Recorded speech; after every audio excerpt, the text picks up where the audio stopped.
Good evening, everyone. How are you doing? Welcome to Business Weekly. I'm Miss J. Each week, we're examining business, markets, and economic movements through an executive and decision making lens. So I'm really glad that you're here tonight because tonight's show is going to be amazing. Today, we're really talking about how we're addressing the wealth gap and the economic times that are happening now. As a reminder, this is not a consumer show. These conversations are for leaders thinking about positioning, influence, and long term consequence. As always, if you're looking for more leadership insight and coaching driven conversations, that content will now be in a dedicated home on the Empire Chronicles coming soon on my Empire Media YouTube channel. So make sure you're following me at Empire by Design underscore or EBD Media. Either one is going to give you everything a leader needs: context and clarity. I'm so excited for what we are doing this month. And as always, if you find these conversations valuable, I want to make sure that you're following and subscribing to Business Weekly right here on Love Bay Afrobeat Music Talk Radio. As they like to say, this is where business meets culture. Also, I want you to follow us on IG at Love Bay Radio. So make sure you just tap in and follow and subscribe to the YouTube channel. So today, remember, it's not a history lesson. We're all about strategic conversations. Why is it every week that starts with the word salad? Well, that's what we do here. We just keep it cute. Cute. So, in recognition of the Black History Month, today's discussion is really going to be moving beyond reflection and into economic reality, specifically the global wealth gap and Africa's role within it. Now, too often, Africa is discussed through aid or charity or development narratives, rarely through economic power, leverage, and ownership. And today, we're reframing that conversation because this is an executive level discussion about systems, capital flow, and long term positioning. Now, let's set the context before I bring on my guest. I want to set that Africa is a resource rich yet wealth poor in global rankings. The other market signals that are happening is that the wealth gap is not accidental, it's structural. And economic power is built through ownership, trade control, policy, and internal alignment. But today's question is not what happened, the question is what must change? Joining me today is Patrick Brown, who brings a critical perspective on Africa's economic positioning and the urgent need for structural change. This conversation is not about blame, it's about decision making, accountability, and future forward strategy. So if you're in the house, please feel free to make sure you put any questions in the chat. We'll be more than happy to answer them. And if you are a company that is on the rise, just send me a shout out so that he can do what he needs to do. Okay, now we're having some technical difficulties with Patrick's camera. So we're going to continue on the conversation and his face will be a P. All right, Mr. Brown, welcome to Business Weekly.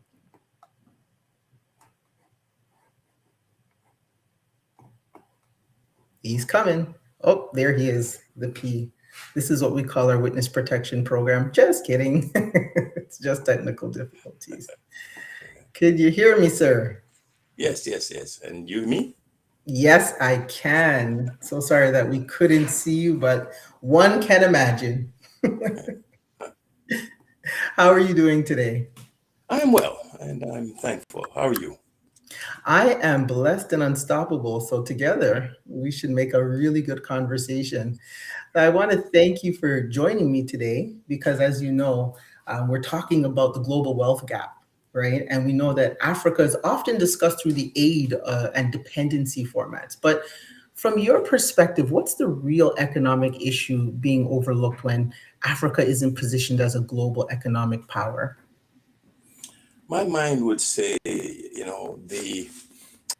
the difference between who is a resource extractor and who is a resource processor.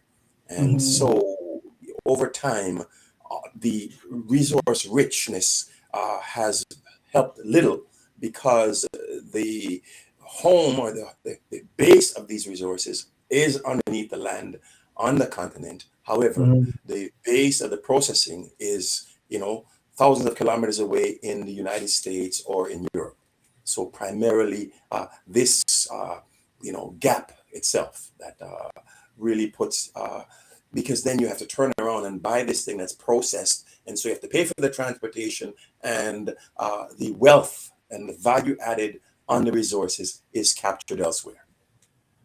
Mm, that's deep. I mean, you just summed that all the way up. So let's talk about then the critical economic shifts that you think that the African nations need to prioritize right now to move from that resource rich economy to wealth retaining economies. And why is it urgent, the missing pieces in this conversation? Like, why the urgency? I would say, first of all, the urgency is because we have to grow accepting to the term globalization. We are moving more and more. The 8 billion plus people are literally, 10 digits away from each other, and, less when we're in a internet era as opposed to the old telephone era. So True. we recognizing that we are so close, we have to also recognize that uh, everyone is moving towards blocks. Well, generally, so you have the ASEAN bloc and, of course, the European Union bloc. And at one point in time, we had a NAFTA or a CUSMA, US, USMAC, United States, Canada, Mexico bloc. And ASEAN is Mm, all, a lot of the Asian Pacific countries, okay, including Australia, and, Japan and those. And the disadvantage for the African continent is small blocks. And so, the way to address that would be to acknowledge that we are globalizing, we have a disadvantage, and the way we address that is to one, individually get more processing of our raw material, but also on a collective basis. When we go to, into negotiation with the European Union, we go as at the very least. We're not going to jump from small blocks of maybe one or two up to 55 countries, as has happened in the European Union with the 27 countries. mhm. But we may have, and um, you know, uh, Tanzania, like Kenya, Uganda on the east, maybe a block of 4, 5, 6 over there. There was ECOWAS, a block of maybe 9. Some have pulled out and have formed AES, but we must continue to have blocks between average, say between 3 and 7, 3 and 9, and then as the blocks, just like cells in the human bodies, the cells eventually form a tissue. So I've heard a lot of acronyms. So what's the AES first off? AES is a French Alliance d'État Sahel. In English, that would be the Alliance of Sahel. Sahel basically is the plains area on the west coast of Africa, just north of essentially uh, Ghana, Cote d'Ivoire, Ivory Coast, and into, so right now, 3 countries: Niger, Burkina Faso, and Mali. Those are the 3 that have formed AES with the 3 leaders, and they rotate the leadership. Ibrahim Traore, Tacheni, and um, the fellow in, oh gosh, slipped his name in Mali as well. Wow, that was Yeah. deep. I've never, yeah, I know I've never really thought about the other, because they usually just kind of give that one big one, right? The Right. But to hear all these breakdowns, it's really, it's intense in a way, because it shows that these or countries are trying, or at least to build it. Or what are your thoughts on that? Do you believe that these bodies are working in the right direction? And I mean, this is just obviously opinion and perspective and whatnot, but what are your thoughts there? I believe so. And I mean, something very important happened recently when what's his name? IC Speed hit that young, social media fellow. He hit 20 countries on the continent in 28 days. And so what he did was to give the diaspora a great glimpse of the continent. And I think on the next go around, there can be an opportunity to say, okay, let me touch base with folks in this block or in that block, okay? Mhm. Because ultimately the investment, whatever capital can be developed internally, great. But for the diaspora, those who have capital have to, in as much way as possible, help in that resource extraction and processing rather than just Mm-hmm. sale for processing abroad. So the direction, yes, very positive Mm-hmm. because you have age gap, and some of the older folks are going to be a little bit more compliant with some of the colonization. As you can Right. see, primarily young people, young leaders. I mean, we do have probably some of the oldest leaders in the world, and of course, we have a bigger canvas to count on because it's 55 countries. I mean, we see the United States being led by a soon-to-be octogenarian, Vladimir Putin, 70s, and right, Mm-hmm. Erdogan in Turkey in the 70s. It's like we're seeing too many exclusion of the youth. Right. Similarly Mm-hmm. with Netanyahu, who's late 70s in the Middle East, and so um, to Cheney's average age, and but the star of it, although it's rotating chair, I think last year he was chair, is um, uh, Ibrahim Traore. Okay, Mm-hmm. and so the other countries that you see, they will be, and they have been younger, with 40s and Yeah. 50s. So they're bringing more of the technology and more of just, hey man, social media savvy. I'm not in any way discounting, zero discount of, septuagenarians, 70-year-olds, and octogenarians, 80-year-olds. But Mm-hmm. let's just say they're less adept. So Yeah.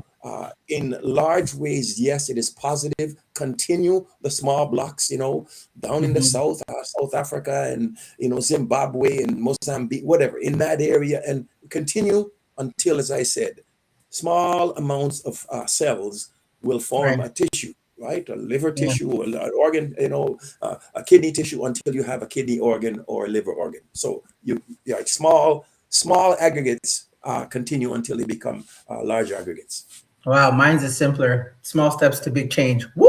Okay, But I like how you put yours, though. yeah. I like how you put yours, and I start seeing a lot more encouragement to invest into Africa in terms of Mhm. people encouraging to come and get land and buy homes, and they're showing what's the growth that is happening, and a lot of the younger generation is starting to see or living by coastal, for example, right? I know couple of people in my network who go down for 6 months and they're here for 6 months, right? And that's usually something that people do as they get older, but we're starting to see a little bit more of that trend now where people are investing back into their home country.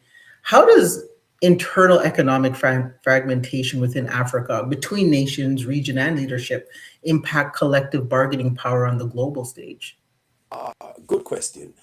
In as much as the European Union were bogged down, they Mhm. realized that they had to accomplish two things, and they did in the early 1990s. The first thing was a single currency. So we had a euro Mm, dollar. The yeah. second thing was a single passport. The Schengen Agreement means if you landed in Hungary, you landed in Poland or in France or England, anywhere within there. And of course, Mhm. that also led to Brexit because they said, well, now our immigration policies were being determined up in Brussels, Belgium. Uh, right. Mhm. And so they said, no, we didn't want this immigration wave. And so the best way we break off, okay, Britain would exit Brexit from there. But it Mhm. still is a sound idea. One Right. single passport. At some point in time, you're gonna be able to go from Italy. Well, you can go from Italy into Spain, or sorry, Italy into France, France into Spain, Spain into Portugal, and so on and so forth in that region without a visa to cross the border. This will have to be similar from Mhm. Benin into Togo, Togo into Nigeria, Nigeria into Cameroon, so on and so forth, all the way down and up into Burkina Faso, into back into Ghana. That type of travel, Kenya into Somalia and Ethiopia, Djibouti, up in that northeast corner. Similarly, okay, Right. you have an Arab north, but they're still the brothers of the continent in Egypt, in um, Libya, okay, Tunisia, Algeria, Morocco, those ones. But 55 countries at some point in time will not go automatic from zero or smaller ones to 55. But If we can do 11 fives, that's progress. If we can go 5 11s, that's even better progress. Better progress, 54s, yeah. okay.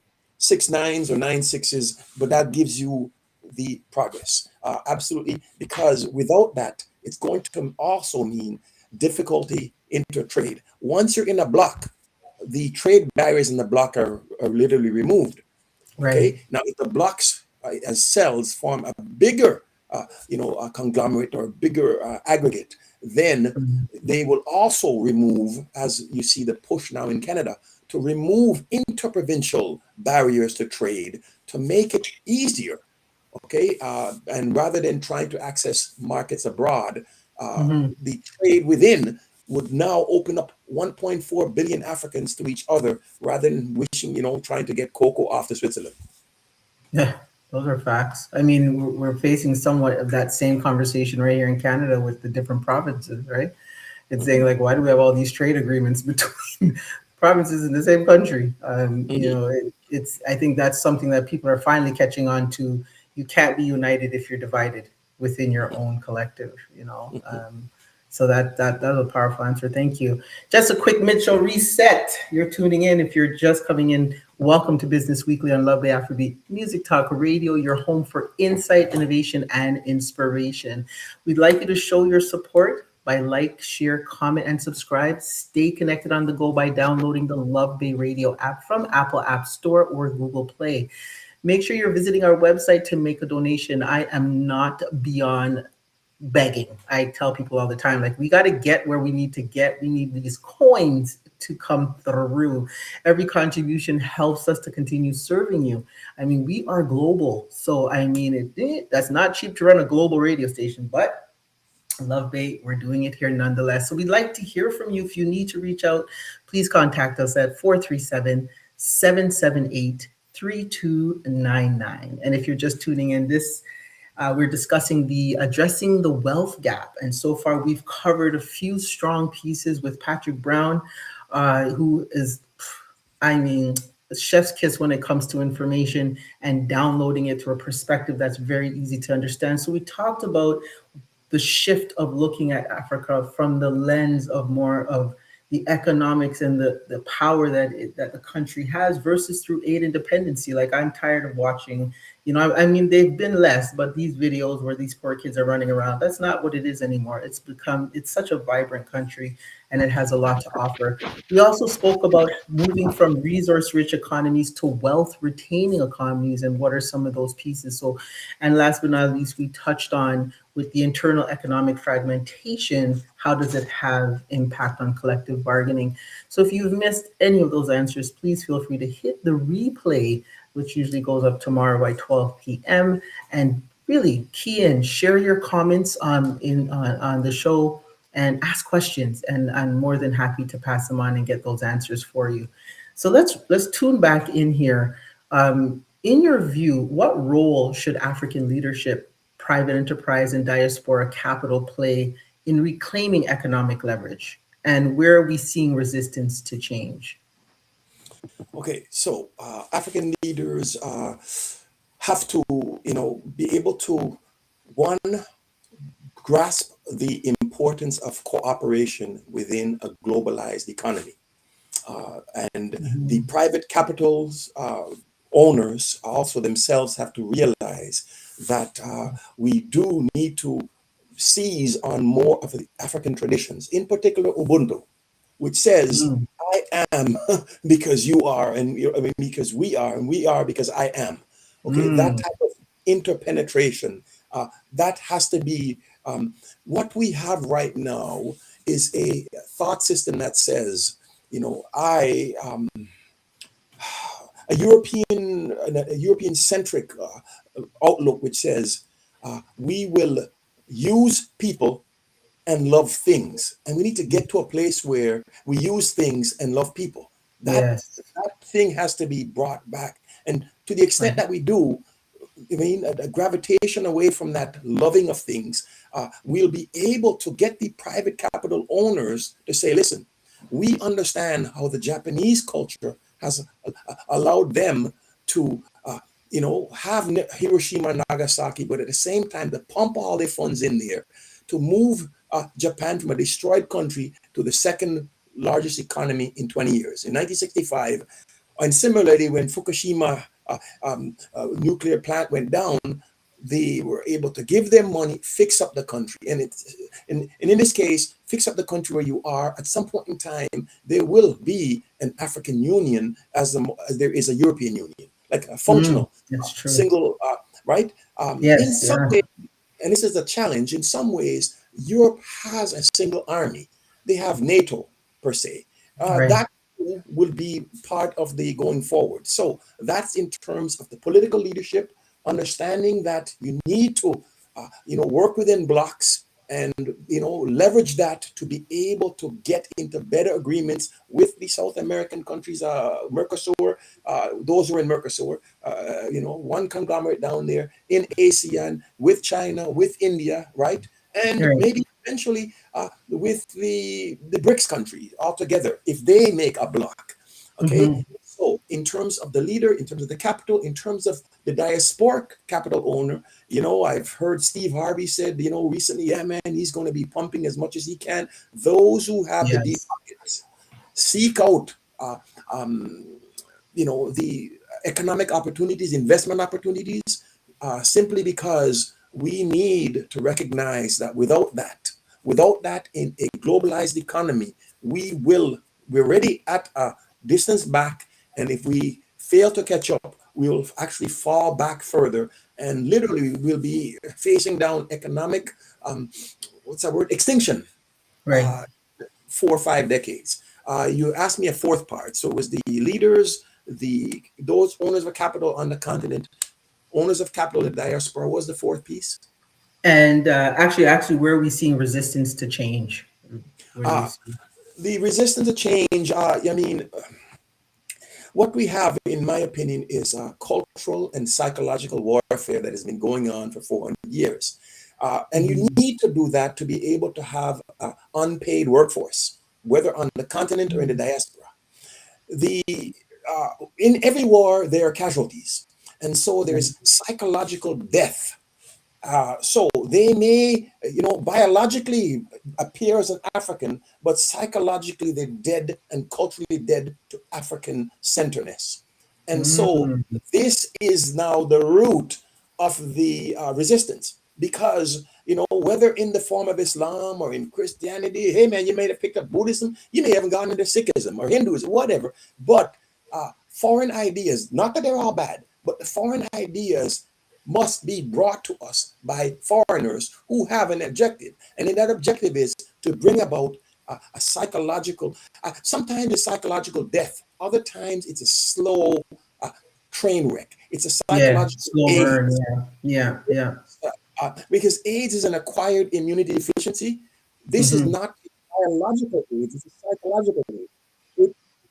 Everyone has an immunity system from foreign psychology or from foreign organisms. But when you have this acquired immunity, I don't know what happened to your speaker, but it kind of got oh, not hearing me, mumbled. mumbled here. Oh, there Can you you? are. Okay, you're back. Yes, I thought yeah. we were going into your witness protection voice, but we're good.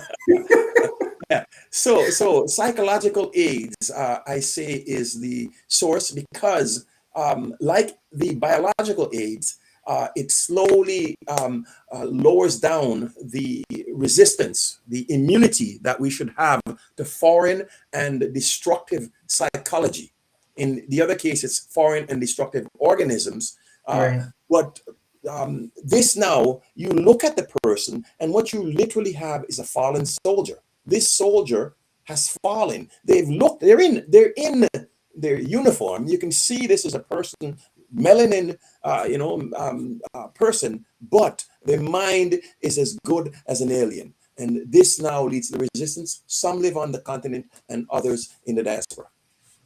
Listen, y'all. I told you I was bringing on the chef's kiss. This man does not stop, and he reads and he acquires knowledge. And I'm so thankful to have you here on the show, sharing your views and perspective. Let's talk about a little bit about global systems. Now, many global systems still benefit from Africa, right? Remaining economically extractive rather than economically empowered. So, what structural changes do you think need to be challenged to disrupt that cycle?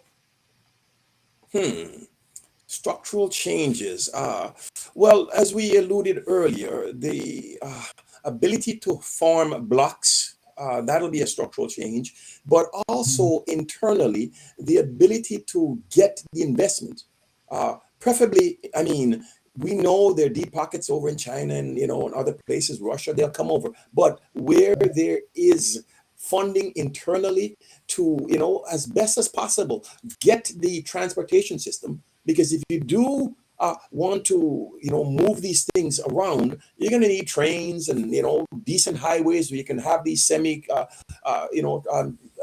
trailers, right, and tractor, semi tractor, Yeah, trailer all the trailer. together, Yeah. moving them, because you're going to need these type of mechanisms. So these are the infrastructural pieces. The other infrastructural pieces is a banking system which allows you to quickly, hey man, convert a naira to a cedi and so on and so forth.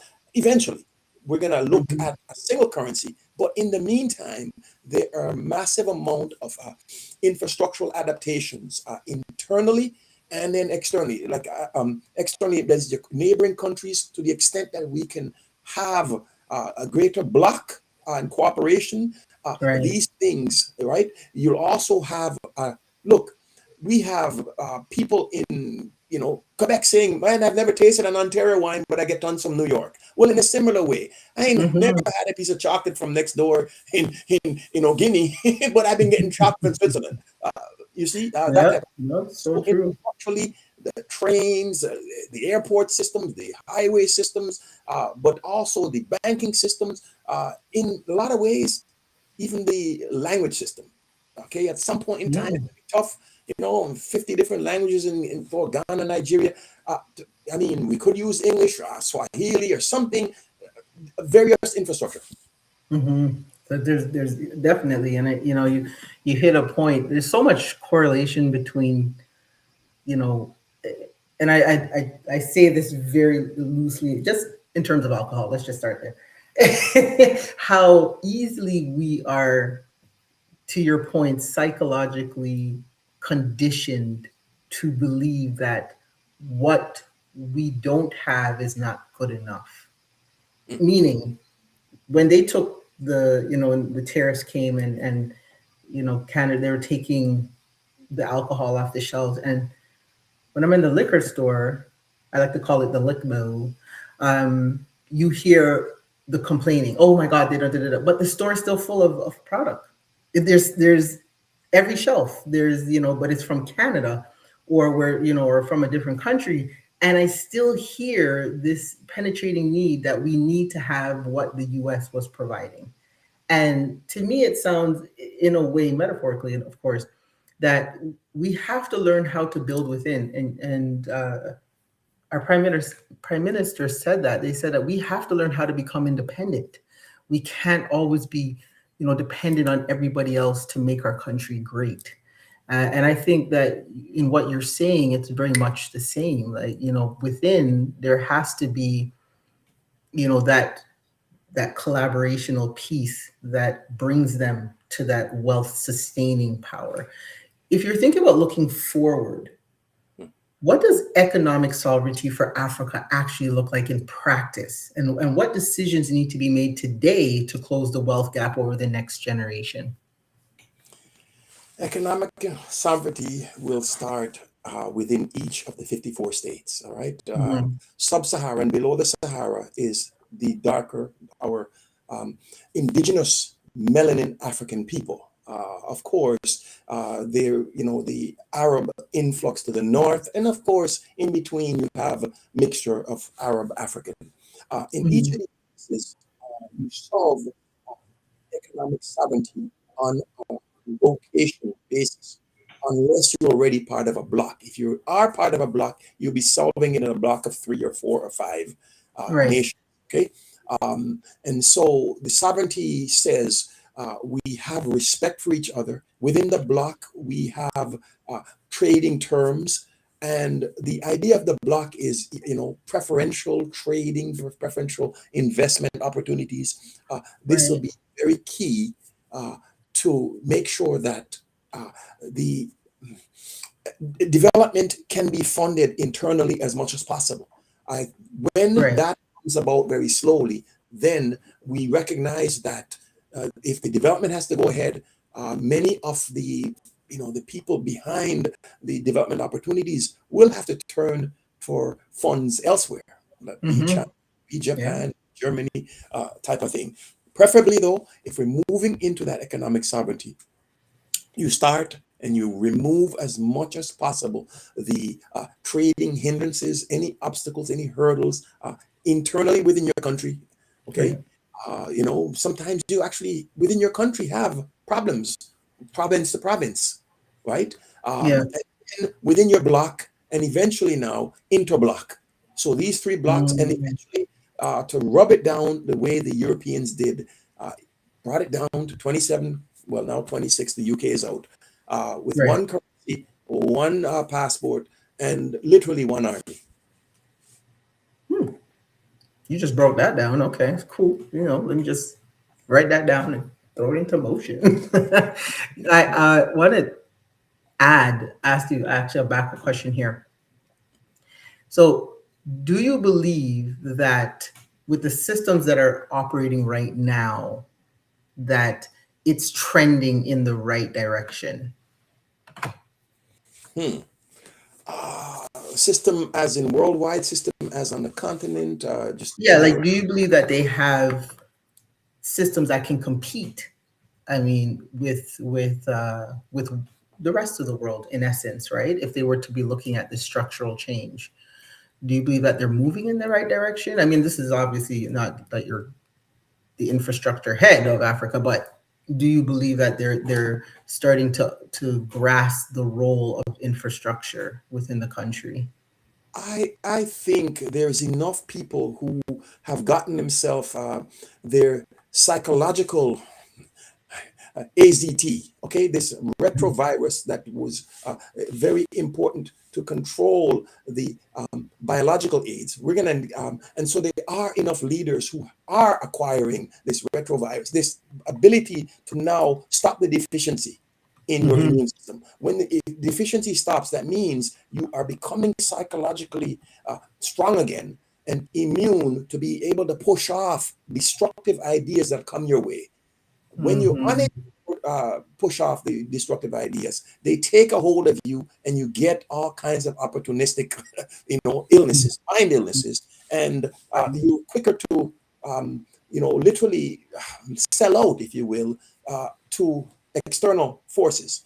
So people are moving in that way. There's, I mean, the way we see it is sometimes two step forward, one step back. The back, right? You'll get a young person, and of course, the opposite, the people, the masses will be behind them. And sometimes, listen, Hmm. the people who used to benefit are going to be, and they have been upset, in Europe and in North America, the Western world. And so they'll fund, little goons to try to get back an older person with the older, psychologically ill way of thinking to try to reverse things. And so it's going to be back Hmm. and forth.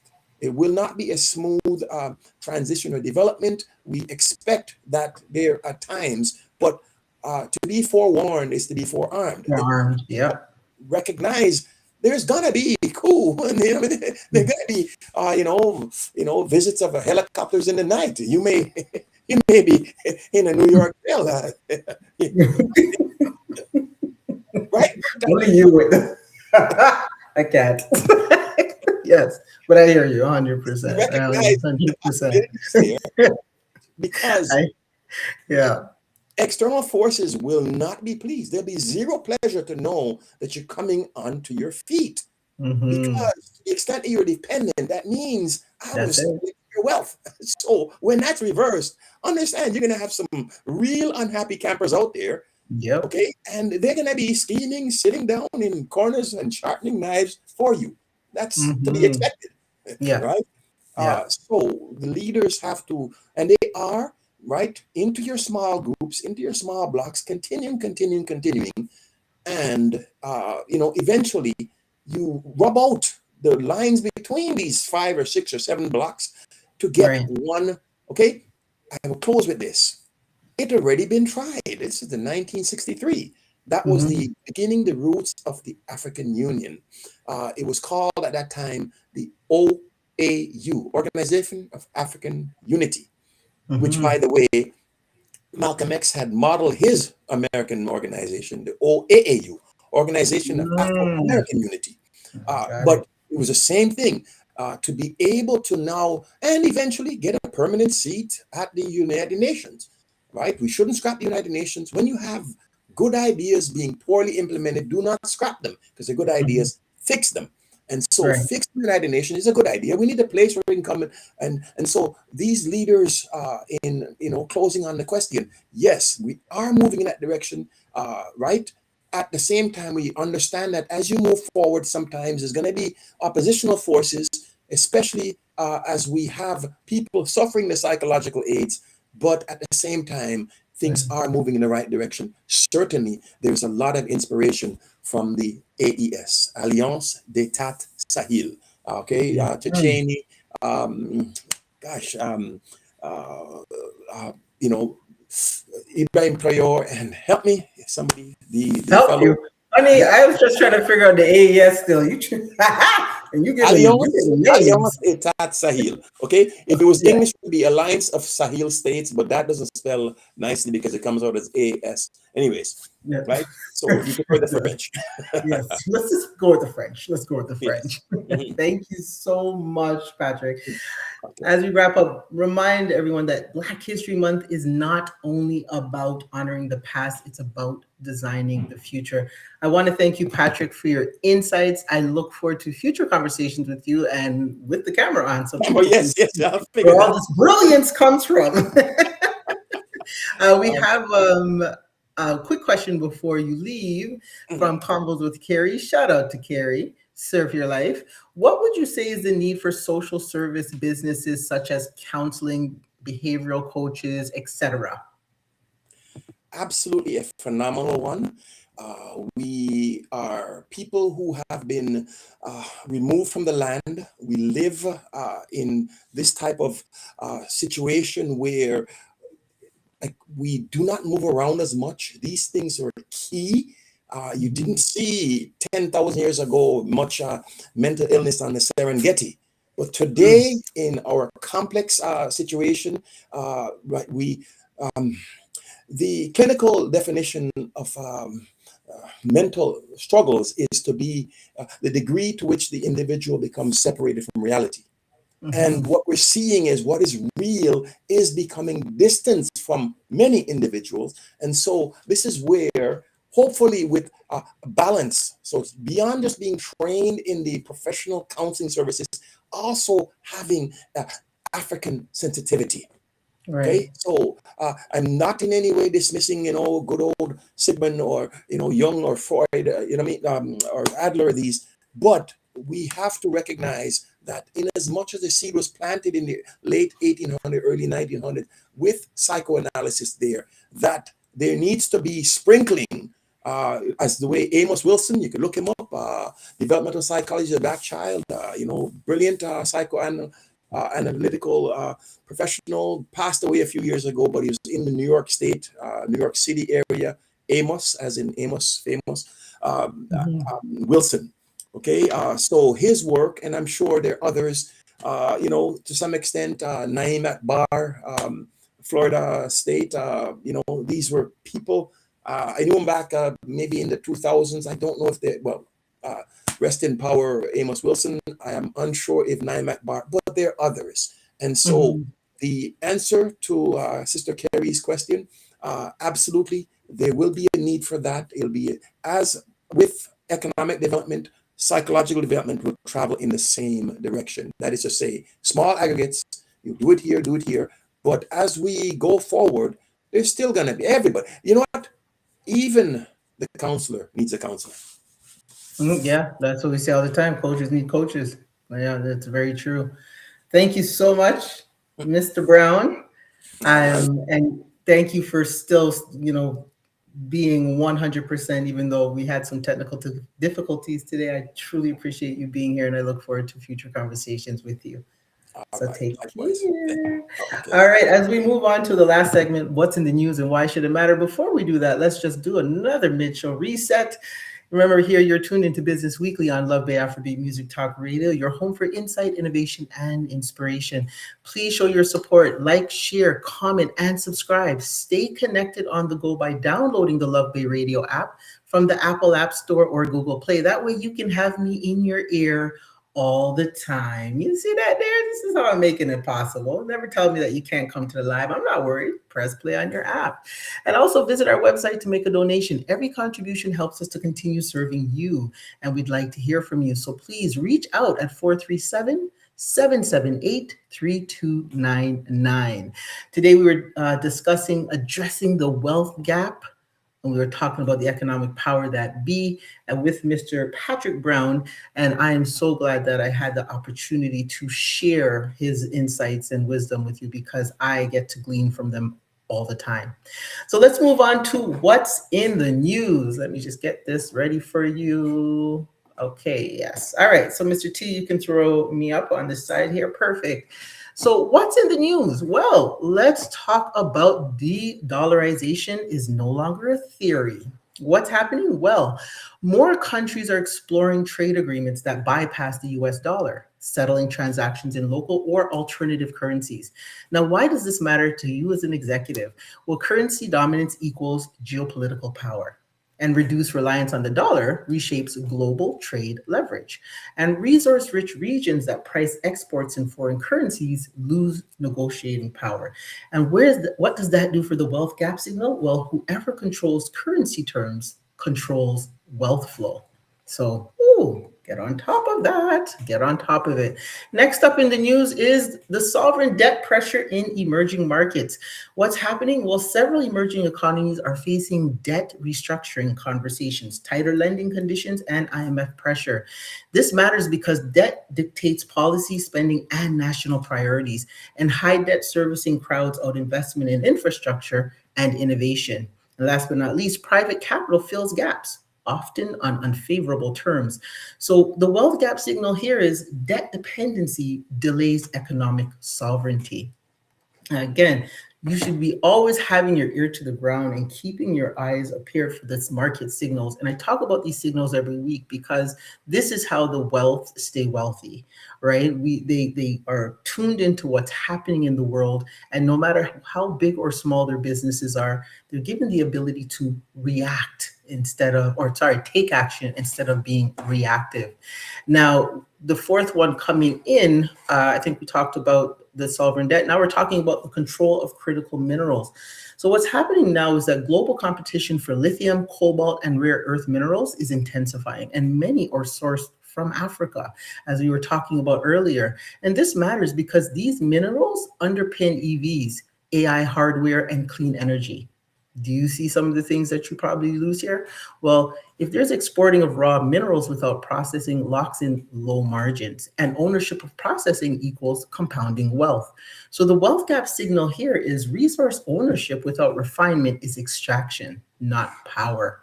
And last but not least, what's happening in the news is the demographic power shift. Africa holds one of the youngest populations globally, as Patrick had just indicated, while Western economies are aging rapidly. And this matters because youth equals labor force plus consumer market. And without economic infrastructure, demographic advantage becomes social risk. With strategy, it becomes generational wealth creation. So the gap signal here is population without policy becomes pressure, not power. So these stories aren't separate. They're all connected signals. They all point to one truth that wealth follows ownership, leverage, and long term decision making. So take note. As always, you're tuned into Business Weekly on Love Bay Afrobeat Music Talk Radio, your home for insight, innovation, inspiration. And I already asked you to support by liking and sharing this show and all the other shows that we're putting on just for you. And I want you to come back and tune in with me weekly because I'm just getting started for 2026. We want to make sure we are bringing on the topics that are at market insight, giving you market signals, insights, and at an executive level lens. If this is a show that really gets you going and you want to share your expertise, please feel free to hit me up. You can hit me up on EBD Media or right through Love Bay. You can call in at 437-778-3299, or you can email us and let them know that you'd like to be on Business Weekly, and for sure they'll put you in touch with me. I want to thank you for being an amazing audience. Shout out to all the companies that I see here: Surf Your Life, the Sweet Spots in the building, CLC Socials, who we had on last week with some amazing gems. Let me tell you, we are just not stopping. My name's Miss J. This is Love Bay Afrobeat Music Talk Radio's Business Weekly. And as always, let's build something legendary. Have a great night.